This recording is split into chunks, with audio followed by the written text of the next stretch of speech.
Hello, and welcome to Payload's webinar on global partnerships in national security space. I'm Jacqueline Feldscher, the managing editor of Payload, and thank you so much to our audience for tuning in for this event. I'm so excited to introduce our panel. We have a bunch of superstars, and I think this is going to be a really interesting conversation.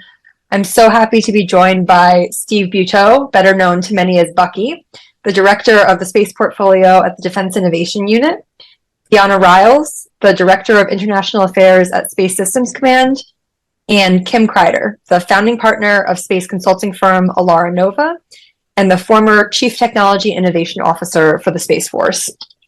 So thank you so much to our panelists for joining us. I know we have a lot to cover, so let's jump right in. Deanna, I'd like to start with you. I know DIU, Space Systems Command, and Elara Nova are working together on ways to, work more closely with allies in national security space. Can you share a little bit about how this project got started, sort of what inspired the partnership and why it's so important? Yeah, sure. Thanks so much, Jacqueline, for having me. Really honored to be as a part of this team today talking about these really important topics. I think, we've been working with our international partners in space for a couple of years, but it's really gained momentum and gained the importance over the last probably 2 years as we talk about building out international capabilities together, as we see our allies and partners starting to develop their own national sovereign systems. It opens up an opportunity for us to do more together in space today than we ever have before.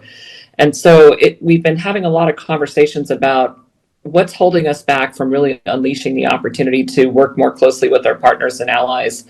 And that's where, we had conversations with Bucky and DIU. They've been looking at partnerships and innovation and working together with our allies at the same time that we have.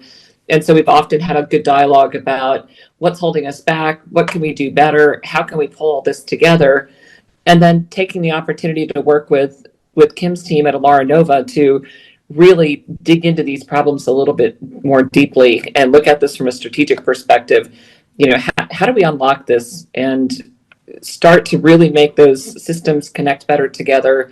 How do we start planning to build systems together, or how do we start architecting our capabilities together to make sure we're not duplicating efforts, that we're building complementary and interoperable space systems? So that's really, those conversations are really kind of what got us started in this forum today. So Bucky, I'd like to turn to you to build off that a little bit. That's a good overview of kind of how you guys got started, but I'm curious, there are obviously so many different parts of the Defense Department and the national security space architecture. I'm curious why, sort of these three entities are the right three entities to be having this conversation. And I think many people think of DIU as being, Silicon Valley based to connect with the U.S. tech sector. Curious what DIU's involvement is here.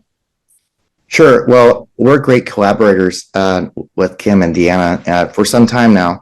And, when we got together and decided on a theme for our State of the Space Industrial Base workshop this year, we settled on building enduring advantages for economic prosperity and collective security. And really the focus is really on global partnerships. And just to emphasize how important that is, and you just brought up Silicon Valley. Silicon Valley is where people go to raise money, right? It's the venture ecosystem that drives people to Silicon Valley. But the talent comes from everywhere. And every one of those commercial companies, whether they're here domestically or in Europe or in Asia or South America, they want to build extraordinarily good products and services for a global market. So commercial is the obvious nexus to partnerships. It's really easy because it's not classified, maybe proprietary. There may be some restrictions, export controls on certain technologies. But as we've seen in the last year with Ukraine and also in other areas with disaster relief response, when we have infrastructure across different domains and these are shared resources, and we can transact and learn things together. That's inherently a good thing. So Kim, I'm hoping you can, help provide some additional context. We've obviously heard a lot about why this is important, but, from your perspective as former Space Force, current consultant working with industry, why is building partnerships such a critical thing for the military to address now? Yeah, thank you so much, Jacqueline, and thanks for hosting this event for us today. I came out of the Space Force. I retired in 2021. I was the first Chief Technology Innovation Officer for the brand new service that I helped stand up. So I had the great opportunity to be on the ground floor with a number of colleagues that are still actively, running the Space Force today, to include Deanna Ryals on with us here today, as well as the Chief of Space Operations and others in the leadership roles across the Space Force. So I'm very knowledgeable about what the critical needs are of the Space Force. Much of this obviously has been published and shared. The Space Force has been very clear on what its priorities are and its critical lines of effort, one of which, not the least of which, is Partner to Win. Partner to Win, as stated by the Chief of Space Operations, General Saltzman, is really about engaging partners of all kinds to build and advance national security space objectives and needs. Key to that partnership is certainly our international and allied partners. We as a government and we as a military have been partnering internationally in support of space capabilities for a long, long time. Certainly since we got started as a nation in space, we've been partnering internationally and doing a lot of outreach from a civil standpoint, as well as from a defense and security standpoint. And now we see increased growth in commercial partnering and partnering by the Department of Commerce with the importance and growth of the international commercial interest in space. So partnering has been something we've been really emphasizing. And the reason why it's so important is, many of the reasons are obvious. I mean, space is a global environment. We all depend upon it. The entire world depends upon having a safe and secure access to space.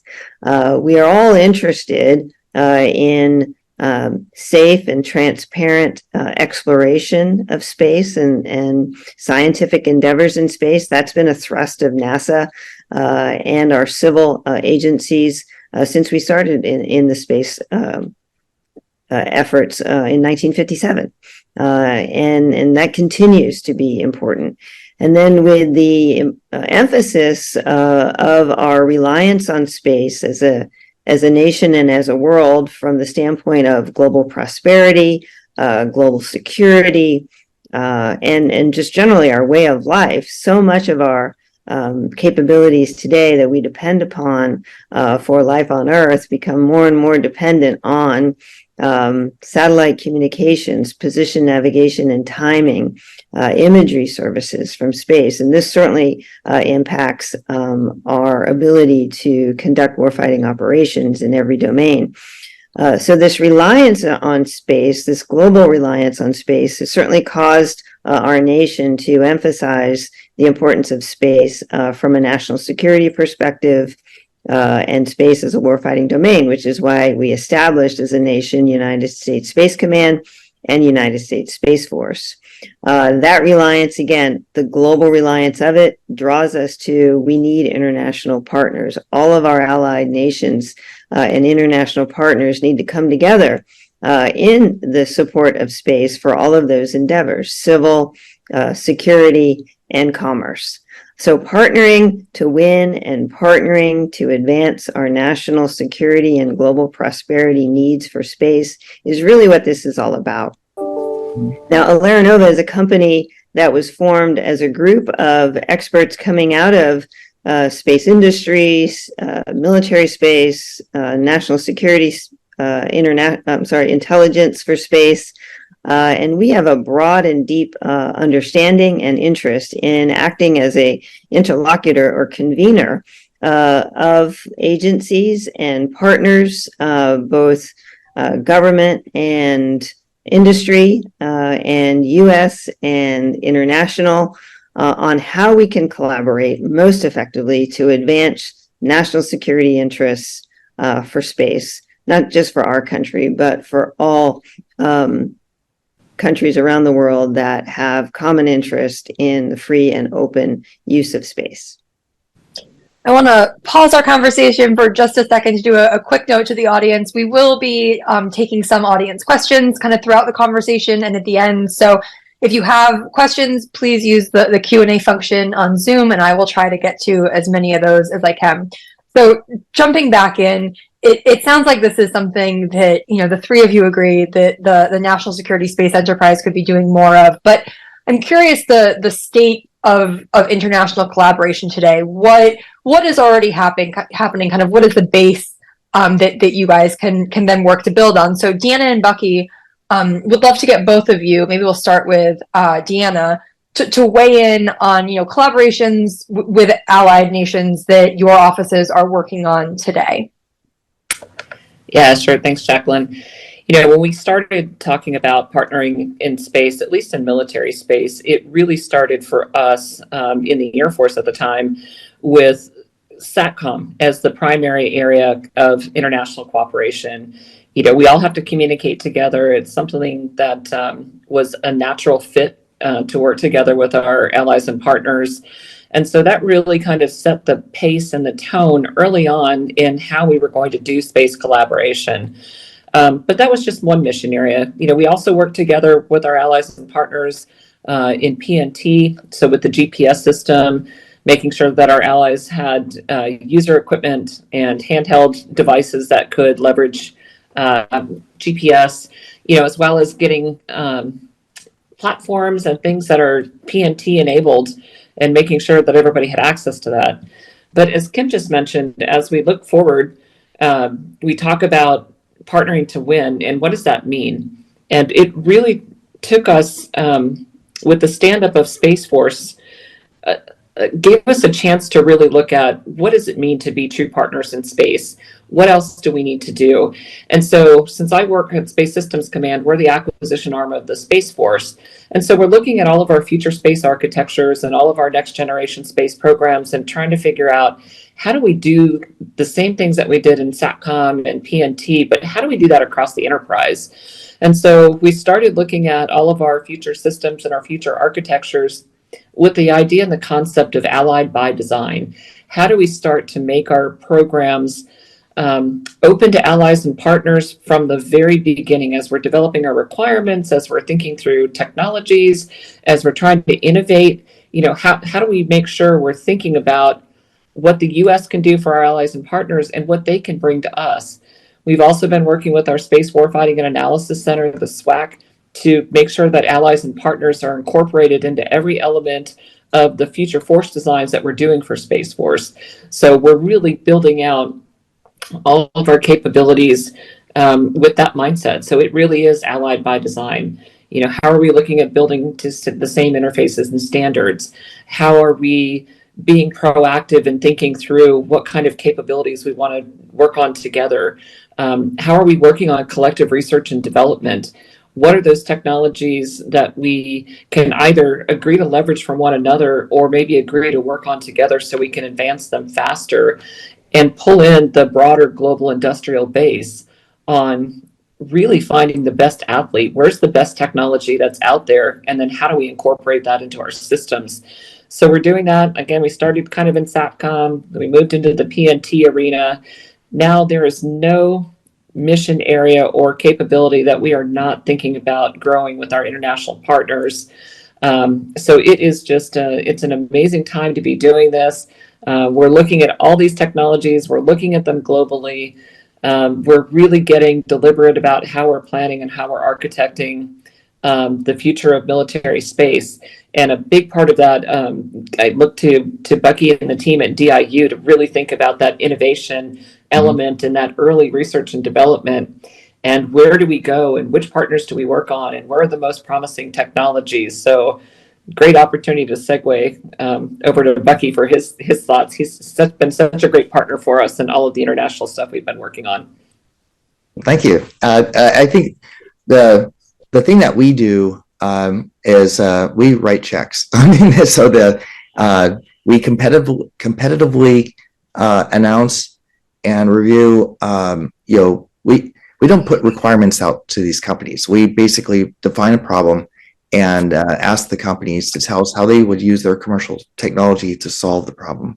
And often, some of the best ideas or some of the most capable companies that we work with are offshore and with allies and partners. A few notable companies that you're all familiar with, Rocket Lab in New Zealand, ISI in Finland, many more, many new companies that are coming online.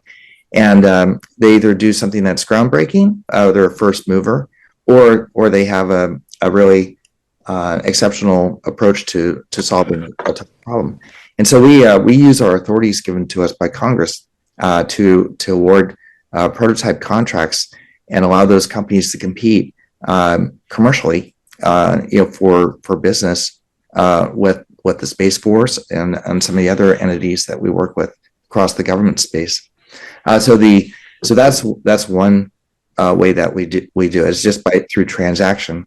I think another way we do it, which is really extraordinary, is this first workshop that we did. And I can't remember, Deanna, but I think we had something like 15 or 17 different countries represented there. And we ran that workshop the way we run all of our other workshops, Chatham House rules. We want people to free and open discussion.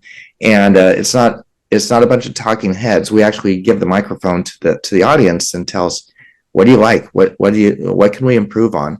And so we have very, very productive discussions, which is imperative because we have relationships built on trust, and we want to make sure that we take those inputs and go find better ways to work together. And that's where DIU, we work for the Secretary of Defense, so we're up at the nosebleed altitude of the DoD, but the Space Force being so new and really a great partner in adopting and using commercial technology. It's been really great to see a lot of progress in that regard. And I think that the challenges that we face in this century are going to really demand us to work even better with allies and partners in the future than we have traditionally in the past. We're going to dig more into that workshop from earlier this year in just a minute. I know you guys accomplished a lot of stuff there, and I want to get to that. But very quickly before we move on, I want to go to you, Kim, to talk. We've heard from the government perspective. How do you see industry working together internationally, either through the government or even without the government? Are you seeing industry kind of working country to country? Well, it's interesting, Jacqueline.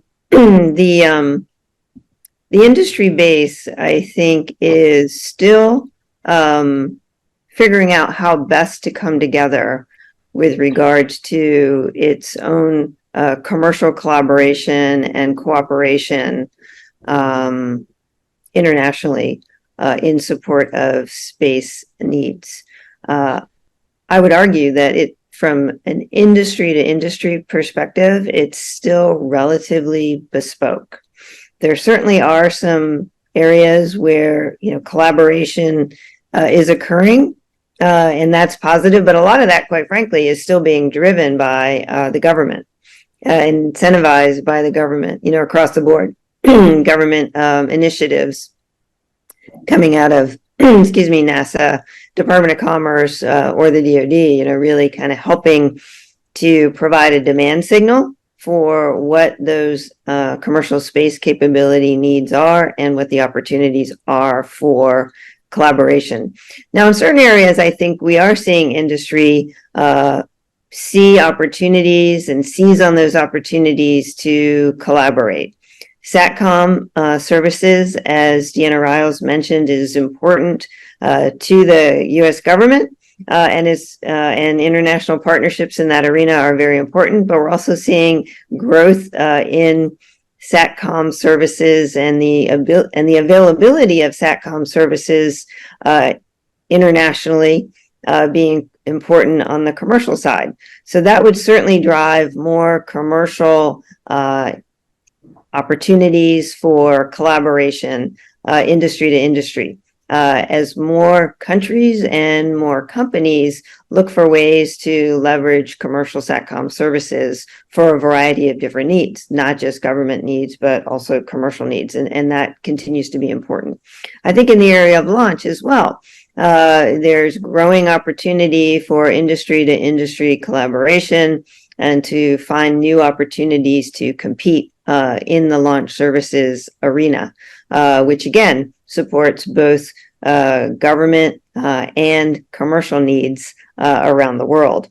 Earth imagery and opportunities for industry collaboration in the ability not just to provide the satellite services that can do the sensing and the payload capabilities that can provide the sensing, but the ability to more effectively integrate data or provide computing services or provide analytics and visualization. These are all opportunities for industry collaboration to advance those kinds of capabilities, which again, dual use opportunities. One area that is a growing area of opportunity for industry collaboration is going to continue to be the build out of on-orbit infrastructure and on-orbit servicing. As we see more satellites being launched, larger constellations of satellites being launched, we see a growing interest both within the government and within industry on how are you going to service all of this, and how are you going to extend the life of capabilities that are on orbit with on-orbit servicing, perhaps with some on-orbit manufacturing and assembly kinds of things. And again, technology is advancing those opportunities very rapidly. So here, I think we see more and more conversation about industry collaboration in the areas of on-orbit mobility, servicing, manufacturing kinds of things. It's an exciting time, and certainly continues to be an opportunity for growth and expansion across industry. And I think we're going to continue to see industry looking for ways to collaborate together to open new markets for themselves and create competitive advantage. So before we move on from this, I saw one question did pop in from the audience for Steve. It's a question about DIU funding mechanisms and whether you only have open solicitations that might require the applicant to be US based, or whether there are other funding mechanisms that allow you to more easily work with international with international startups. If you can address that clarification quickly. And then we'll move on to talk more about your workshop from this year. Sure. Unless we have an appropriation that specifically states that we can only use the funding for work with a U.S. company, then we generally don't have that restriction. But this is kind of like a meritocracy, right? So we really want to find the best capability. It often turns out that the best way for us to adopt a capability in either defense or in the interagency is for that company to establish a U.S. subsidiary. We don't want companies going out and just doing that. Our preference is that you work with us, and let's make sure that there's a path to scale, right? So that there's a path to get some business with DoD. Many companies do that anyways, but there's a risk of not getting it right. So it's really important that we work together in that regard. But our batting average is pretty good. So we have quite a few contracts across all of DIU, not just in the areas of space, but in cyber and energy and other portfolios that have these companies. By the way, here's the other thing that's really important here, especially in the space domain, is we're basically pacing the most advanced technologies coming out of the commercial sector right now, and it's coming on very fast, and that's really important because when we compete with China, China is centrally managed, and so they compete with us economically, militarily, and civilly, but it's all one thing, right? So they integrate everything together. And we have different ways of presenting space capabilities in the West. So, Artemis, which is also a really great example of international collaboration. We pay a lot of attention to that and look at how we can leverage, the relationships that are being built under Artemis Accords to build stronger partnerships for collective security. And especially in a world that is so volatile, just within the last 2 years, what we've seen in Eastern Europe and now in the Middle East this past weekend, it's really, really exceptionally important that we leverage these capabilities, that we get early indications and warning. We find other ways to address the rising temperature of conflict, and commercial has been really at the center of that, and obviously augmented by other capabilities. But it's a lot easier to build trust and share information and have a global understanding of what's taking place using a collaboration of capabilities from all over the planet. Well, great. So now I'd like to move on to talk a little bit about this workshop that you guys have been referencing and dig, now that we kind of have this groundwork of why this is so important, dig a little bit more into kind of the current effort that you guys are in the midst of. So Deanna, Bucky has alluded to this workshop that you guys held in May of this year. Tell us a little bit more about what you accomplished there, and what were some of the biggest takeaways or to-dos after the fact? Yeah, sure. Thanks, Jacqueline. As Bucky mentioned earlier, we got about 15 nations together in the room to talk about, kind of the state of the space industrial base. What does that look like? Traditionally, when we would talk about space industrial base, we were very U.S. centric and U.S. focused on how's the U.S. industrial base doing. But as we've talked about, over the last few minutes, the importance of allies and partners and of the space innovation growing up in areas outside of the United States. And as allies are also building space capabilities and we're trying to work with them, we want to make sure we're taking a holistic approach at all of the space technologies and capabilities that are out there. So it was a great conversation to get all of the countries together and just say, how are we working together to harness the best capabilities that we can all bring? What are those barriers to collaboration? What more can we do to to use all of those great capabilities together? We talk about great power competition and how important it is for allies and partners to work together across the board. So it was a great workshop to just really spend some good time in looking at what do we need to do to be successful in working together in space? How do we leverage the industry across the board? How can we focus on supply chain resiliency? How do we start to be more strategic in our approach to working on this? So that's a lot of what we talked about in a 2-day session. I think we probably could have had 2 more days and still had great dialogue all the way through. But that was a good bit of it. Bucky, from your perspective, I didn't know if you had anything you wanted to add to the workshop. Yeah, I think we kept it pretty high level in the first day, and things are getting good because there's not a lot of interaction in the beginning, and at the end there's like a lot of interaction.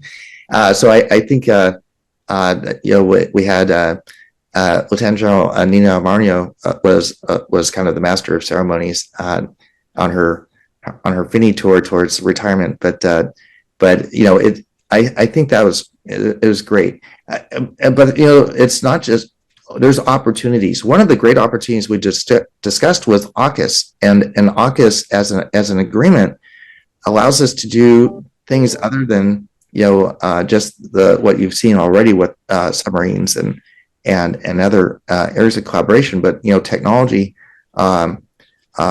getting through 50, 60 years of entrenched policy when space was a very, very, very strategic thing, and over, we say it's overclassified, but it was appropriately classified in the past, and so opening up these opportunities under agreements like AUKUS between the U.S., Australia, and the UK is going to do fantastic things. Here's one great example, right? So if the United States is a big country, but we have actually very few places that we can perform space launch from, on the west and east coast, and of course, down off the Gulf Coast. But we want to launch from all over the planet, just like we have international airports all over the planet where domestic and other airlines operate out of. We need that in space, and that is not an easy thing with under the policies that we have today, because a rocket for commercial launch could be a ballistic missile and a different use case. So our ability to expand and do launch operations from Australia or the UK, in addition to what we do domestically, is great. That builds resiliency. It builds partnership, and you can't have collective security without economic security. And so there's a lot of jobs and economic benefit that really helps keep this thriving new space era alive. So I know in addition to this workshop, you guys are working on a paper that has yet to be released, but I'm hoping we'll be able to get like a little bit of a preview for attendees today. Can one of you talk a little bit about what to expect in this paper and any of your top recommendations that you're ready to share? I could give high level of it, and then we can see what Kim and Deanna, they may have some specific examples they want to cite, but we generally talk about the current state of things, right? And one of the things that we in our 2022 report, it really came out right after pretty shortly after the Ukraine conflict had started, and we had a lot of analysis of how commercial was being used there, and we've had a little extra time now to talk about that. So there'll be some more insights about commercial. There's a lot of concerns about the role of commercial and conflict, and I think there's those are all being worked out. But we've always used commercial and conflict, so that's nothing new. But talking about the current state, not just of the technology and the companies, but financing. How do we compete on a level playing field with China in a great powers competition, where they may be doing things that to specifically target parts of our industrial base, either on a supply chain side or directly competing with other companies. Key issues and challenges. What are the most important concerns from most of the participants? I'll let Kim and Deanna talk about classification. I think there's a lot of great work being done there. But other things, like what are inflection points? One of the biggest inflection points that I think we're going to see within the next couple of years is a shift towards a space-based internet. And Deanna mentioned the SWAC, Space Warfare Analysis Center, but we really have some really, really bright people in the Space Force who are trying to lay the groundwork for how we actually use our space architecture in a way so that you can have one terminal on the ground and you can connect to everything that's above us, as opposed to having everything above us communicate to multiple terminals or antennas in a soccer field, and then integrate all that information on the ground. So that's gonna be great, and that's probably gonna be the biggest economic winner, I think, in the years to come is that We talked about trade. We talked about export controls, other policy initiatives that we need to work on together, and then and really some recommendations. And these recommendations are from the audience. They're not from the Space Force. They're not from DIU. They're not from Elara Nova. These are the collective recommendations from the people who are there to say how we best take advantage of an opportunity that's in front of us, or how do we collaborate to solve something really interesting. Mitigating space debris. There's a lot of concerns about that. Setting precedents, right? When we go back to the moon or do other things, if we're the first movers to do it, there's a lot of responsibility in doing it the right way, so that we build trust and we achieve the space future that we all desire. So I'll stop right there. Kim, is there anything you'd like to highlight from the report? Any takeaways that you thought that Bucky missed that you thought were important to flag here? Well, certainly Bucky hit on a lot of the important things that we talked about at the workshop, which were really the lead in to this report that we're referencing, the state of the space industrial base for international global partnerships, which is really a phenomenal initiative, and we're so excited to be a part of it for all of the reasons that we've discussed.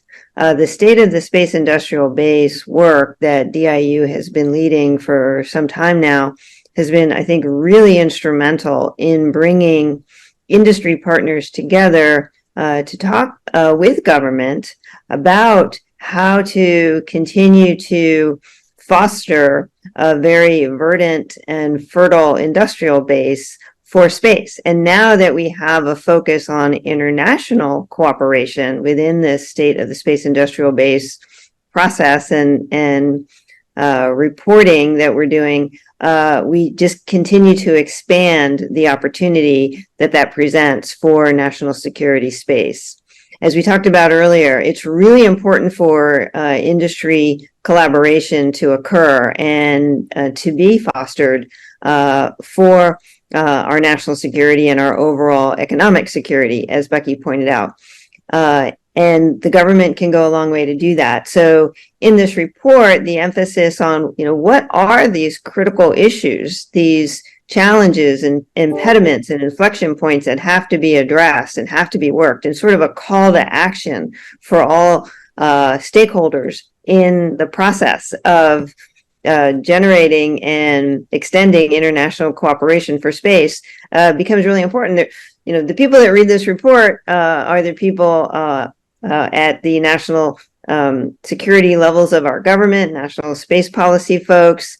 Were there at the meeting and are also, reading this report and taking the insights and hopefully helping to translate that into not only policy, but strategy that can go along to enacting this policy, which is really important. Taking a closer look at and hearing from not just government, but also industry partners on what are these challenges with regards to ITAR and export controls, and how is that potentially impeding our ability to advance competitiveness and opportunity for national security space? And, do the controls of the past still apply today from an export control? In some cases they do, but we need to take a hard look at this. The same applies for classification. As Bucky pointed out, there's been a lot of discussion on the national stage and by leaders across the DoD about overclassification of space topics, and a lot of emphasis on making sure that we're classifying what we need to classify and declassifying what no longer needs to be classified and in fact should be talked about openly, so that we can create a conversation that enhances deterrence. Really, if we can talk about what the threats are and we can talk about the challenges are that we all commonly face, that can certainly reinforce deterrence. So these are some of the things that we talked about, and these are some of the things that are coming out in the report. This is one of a series of State of the Space Industrial Base reports with a focus on global partnerships that will come out. and the workshops, the roundtables will be a part of that to contribute to that. I think Bucky may have mentioned this, but I'll emphasize that this first round was relatively high level with partners from government coming together, U.S. and international partners. Future activities and reports will include more of the industry partners, similar to the other state of the space industrial base efforts that DIU is leading, is getting both government and industry here in this international sense coming together on an international stage to talk about how can we best work together and create this international state of the space industrial base. And we will talk here in a few minutes, I think, about supply chain, which was a topic that we touched on also at this meeting. And it's going to be a really important topic coming up at the session that Man and Deanna Ryals and team are leading at the end of October. So Bucky and Kim, you guys have both touched on the classification issues, and we actually got a question from our audience about that for Deanna, about whether or not the Defense Department and the Space Force are, helping this effort by declassifying stuff, or whether you are limited to working just with Five Eyes nations that do have clearances. Deanna, if you can talk a little bit about that. Sure, thanks. Yeah, and I think it's come up a couple times already, but it's something that the Space Force and the Department of Defense are really taking a hard look at. There's been a lot of discussions inside the Department of Defense, across government, to talk about, what really do we need to protect versus what do we need to start talking about more in the open. There's been a lot of dialogue now from senior leaders over the past couple of years, really talking about the threats that we see in space and trying to get the average person to understand what's going on out there. That's a huge leap from what we would have been talking about publicly 2 years ago, to get people just to understand kind of what's going on in the space domain. Why are we concerned? Why do we have to work together as allies and partners? And so there is a lot of proactive work going on right now. We are working policy changes to get after declassification. We're relooking at the classification of all of our systems to see, is it really classified, or can we lower the level of classification so that we can open up to more partners? And it's not just to Five Eyes, it's to a number of our international partners. A lot of the dialogue and discussion these days too is how much of this technology is dual use. Are we really developing something that's classified from a governmental perspective if it's something that NASA is also using, or something that another country is working on? So I think we've got a very broad open-mindedness about us right now when we talk about programs and technologies. And so we really are getting after that with Secretary Kendall. So the Secretary of the Air Force has put out a couple of taskers to us to relook at all of our programs and reconsider the classification. We are working with the policy on getting new policy driven down to lower classification. And again, really looking at what is that dual use technology that maybe can help us reform ITAR considerations that are out there. So there's a lot of work underway to figure out how do we lower the level of classification and open this up to not only Five Eyes, but as many international partners as we possibly can. There's a very Sorry, go ahead, please. I just want to add, there's a very practical aspect of this too. When most of the, as Kim said, a lot of the original space capabilities and they were developed inside the government for very specific national security purposes. But today, the commercial sector spends 4 times more per year on research and development in areas like space, and there's a huge talent pool outside of our traditional labs and other technology centers and defense industrial base. If you keep something locked up in a vault and there's only a small number of people working on it, eventually you run out of ideas. And so we've seen this in other areas, especially hypersonics. So it's really healthy for us. We can either overclassify, or we can just move very quickly and maintain a significant technological advantage. And that's really the the better strategy in the end game is just we can be agile and move fast and scale rapidly. And in order to do that, we really need to leverage the best of what the commercial sector provides to us.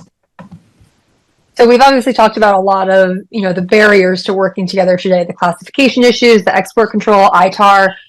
We got a question from retired Brigadier General Kevin Whale, who I thought asked this question in an interesting way of which barriers are proving the most difficult to overcome. Kim, I don't know if you want to start us off there on, of all the things we talked about today, is there a top one that you think is going to be the most difficult barrier to cooperation to overcome? Well, it's great to get a question from my good friend, Brigadier General Wales. Kevin, hope things are going well for you there in Canada. There is no problem that we cannot overcome. We've proven that over and over again in our nation and with our allied partners. When we come together with intent to work together, these problems, we can certainly work through them. There's no problem that we cannot overcome. There's policy, there's regulation. The classification issue, is burdensome, but we can get through these things. I think that the biggest challenge that we have is just, maintaining the momentum and the focus on resolving these issues. These issues are not going away. We've got to get after them. They're going to be critical and continue to increase in their importance with the growing need to leverage commercial space capabilities and to build on the cooperation that we've talked about here. So we just need to maintain a focus at getting after them. And I think, we're absolutely in a good place to get that momentum going with organizations like Space Force, Space Systems Command, the International Partnerships Office, driving a lot of this call to change and responding to the call that's been put forward by the Secretary of the Air Force and others. We see organizations like DIU that are getting a lot of backing, from Congress with resources and funding to continue to drive technology innovation for space. And as part of that, international cooperation and outreach internationally and in collaboration and cooperation with DoD and Space Force in particular. So that's really exciting and positive. We certainly see industry partners, banging the drum, if you will, and saying, look, we really do want to find ways to ensure a safe and secure and resilient supply chain. And we really do want to partner with our government leaders and with our international partners in doing that. We see our international partners, very eager to have these conversations. So I think we're in a really good place for these important obstacles to be addressed. I'm not going to say that they are going to just go away overnight because we've been challenged with these for quite some time, but with the growing recognition, the growing understanding, the growing exposure to why this is critical and what we can do about it through these roundtables that we're talking about here, I think we have a great chance at getting after this. So to look forward just a little bit, I think one of you alluded to it, but you have an event coming up at the end of this month, the Reverse Industry Day. Deanna, can you talk a little bit more about what that is, what you're hoping to accomplish, and how industry can get involved in this process through that if they want to? Sure, Jacqueline, thanks for that. Yeah, this is something we've been talking about doing for a while, is trying to get our international partners on the government side as well as the industry side together along with U.S. government and U.S. industry and talk about problems together. So Reverse Industry Days are something that my boss, Lieutenant General Mike Gutlein, has been doing from Space Systems Command for some time now to, rather than be prescriptive about a specific set of requirements, how would industry fulfill those requirements, which is the way we would traditionally do industry days. We've taken a different approach to say, let's put out a hard problem to industry and solicit their feedback on just their bright ideas, not scoped down by very detailed requirements, but how do we how do we seek industry's ideas on innovation upfront and early? So from an international perspective, this was a perfect opportunity to take all the great work that was done at the workshop back in May to talk about global industry, state of the space industrial base, and tackle, take this into a point where we could tackle with some good takeaways and actions, looking at the supply chain. So when we talk about the global supply chain for space and we talk about great power competition, there's a lot of challenges that we all think we're facing as we look out into the future and developing space technologies and space capabilities and some of the specific capabilities that are all around the world.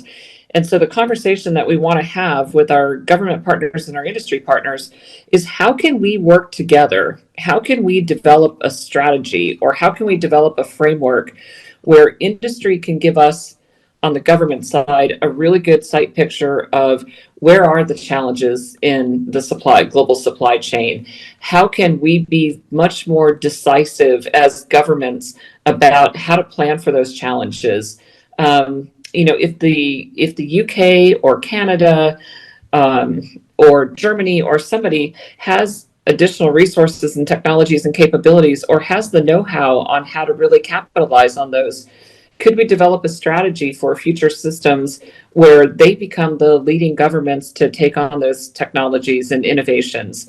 Could we, by investing in supply chains that are in different parts of the world, can we help shape the resilience of the supply chain and make sure that we, as global partners, have a pathway to success and have a pathway to ensuring those technologies and those capabilities are available to us as governments? And it's really about, this will be the first time we've ever gotten together to talk about this with industry. Like we said, we talked about this amongst government partners earlier this year. Now we want to bring industry in and hear from them, and then really continue this dialogue, and not just dialogue about it, but come up with some action plans. What are the steps that we're going to take together as industry partners and government partners and develop this approach? How are we going to do this with decisive thinking? Every one of the countries that we work with on a regular basis are in that process right now of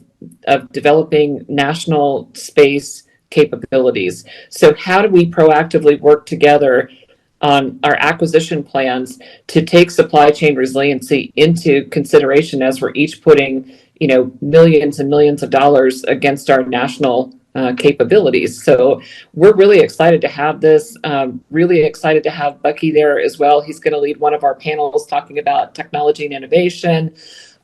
Kim and Elara Nova are going to be there as well to help us look at the strategic elements of this and how we're going to shape this event into something that's tangible and actionable. How do we then take this and start working on a strategy across all of our like-minded nations? So that's kind of the event. It's going to be the 23rd, 24th, and 25th of October out in Chantilly, Virginia. And we are super excited to see where we go with this. I'm sure my co-panel personnel here has some good ideas on this as well, but that's what we're thinking about here from Space Systems Command. Yeah, either Kim or Bucky, would either of you like to weigh in on the event? I know, Deanna, you talked about supply chain resilience. Kim, I know that's something you mentioned before. Would you like to build off of, how you think the global supply chain can be kind of shored up and protected? Yeah, let me just say a few words here, and I want to make sure I leave some room for Bucky.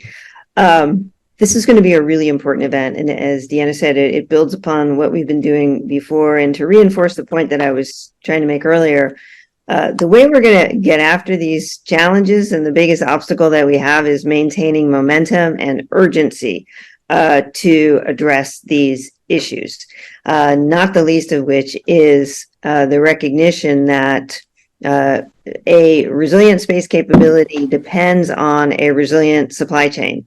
A global supply chain, because we are a global economy, and we rely on pieces and parts of things that come from all over the world. And so, like any critical capability, we have to have visibility into that supply chain. We have to understand, where some of the gaps are in the supply chain, where some of the critical bottlenecks are in the supply chain, and be able to talk through that and work through that in the context of some of these other issues that we've talked about, classification, export controls, et cetera, and work through some of these things.